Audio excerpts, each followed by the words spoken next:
He was a masterly musician and a genius composer. Yet his music that Goethe compared with a divine thought before creation had never been understood by his contemporaries. Johann Sebastian Bach got public recognition only 2 centuries after.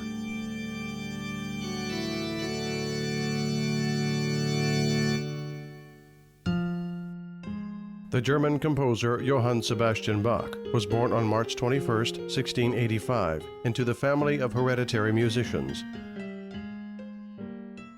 There were so many organists, bandmasters, and composers named Bach in his native Thuringia that the name Bach had almost become a synonym for a musician. The boy was fond of music from early childhood. His father was his first teacher, but these lessons did not last long. The boy had been orphaned at 9 and was brought up by his elder brother, Johann Christoph, an organist and schoolteacher who helped Johann Sebastian continue his musical education.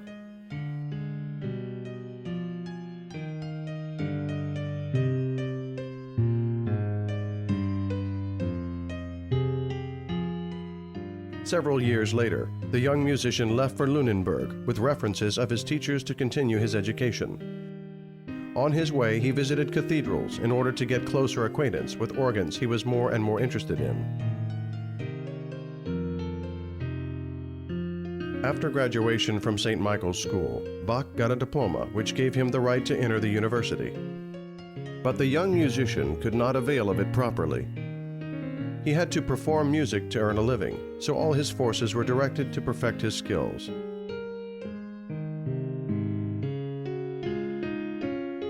For several years, Bach, alone and later with his young wife Maria Barbara, moved from one small town to another, contenting himself with the position of a church organist.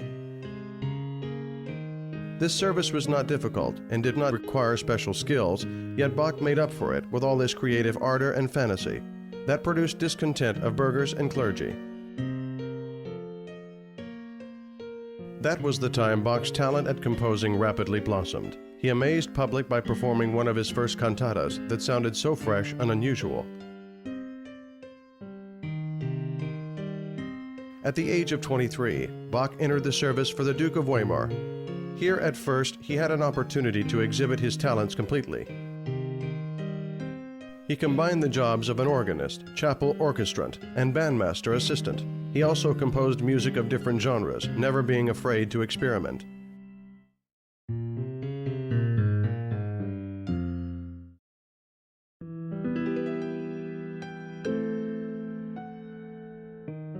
After moving to the city of Cothen, Bach lost the possibility to perform the organ music he loved so much, as there was no organ at the impoverished court of the Prince of Cothen.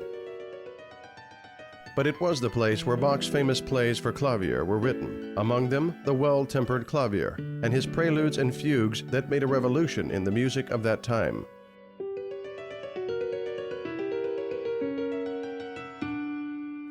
After the death of his wife, Bach tried to take up a job as an organist in Hamburg, but he failed. The composer had to stay in Cothen. After a year, he married Anna Magdalena Wilken, who later gave birth to his 13 children.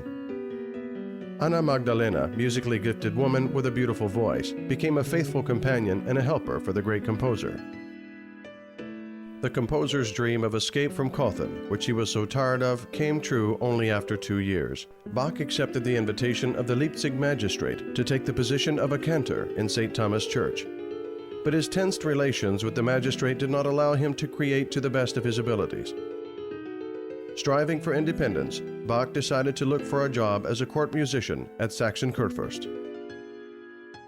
Bach succeeded only in 1736, but that job never gave him the freedom which he longed for.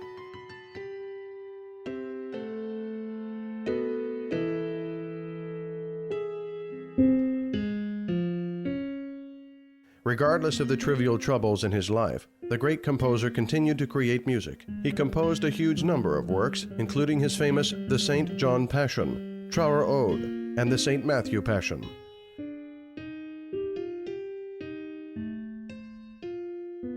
Bach hardly left his house in the last 10 years of his life.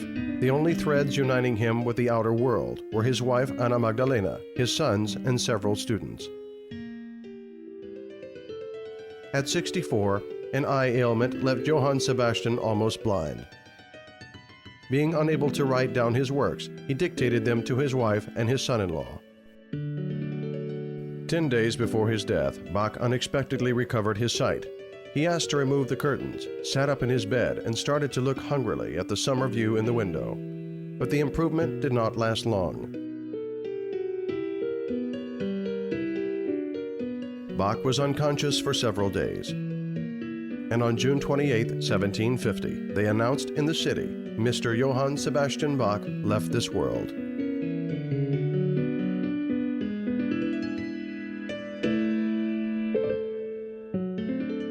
Soon before his death, Bach called for his son-in-law and dictated him note by note the choral variation for the theme, "From Trouble Deep I Cry to Thee."